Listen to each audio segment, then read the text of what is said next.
Alright, you guys, the first step in making your slab box is to roll out the slabs. And when you do that, you're going to want to make sure that you have the slab roller to the right, and you're going to want to fold back that canvas. Then you're always going to want to make sure that you have a slab mat on the top and the bottom of the clay. Make sure it is not in the tracks, and if it is, straighten it up just a little bit. Pound out the clay to help rolling be a little bit easier. And then again, make sure there's a slab mat on the top and make sure it's straight before you roll it. Fold the canvas back over on the top. You don't want to just roll it with it hanging off the edge. It can clog up the machine. And then roll over back and forth.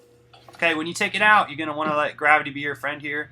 Flip it over and let it just fall down. If you try to pick it up horizontally, sometimes the clay can get stuck or get distorted.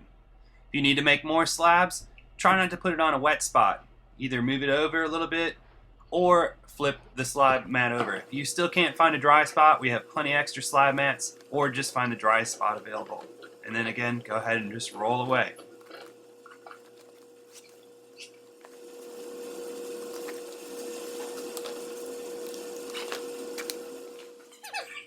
Now, of course, the next step is going to be to cut out these slabs. And when you do this, you want to try to do it as carefully as possible and cut them as straight as you possibly can. If you cut them really straight now and take a few extra minutes to make them perfect, it's really going to save you a lot of time and frustration when you go to put them together. The better you can do it now, the better it's going to turn out later. So really take your time. That's just good craftsmanship. And you want to use the clay as efficiently as possible. So try to get as many as you can on a slab of clay.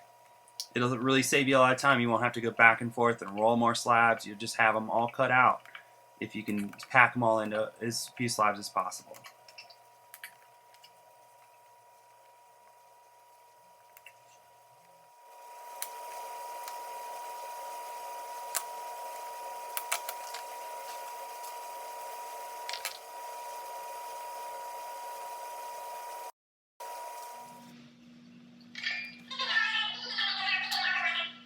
Okay, when you go to store your slabs, you're going to want to put them down on some newspaper. Again, the more carefully you can do this, the better they're going to come out later. You're going to want to avoid bending them or denting them in any sort of fashion.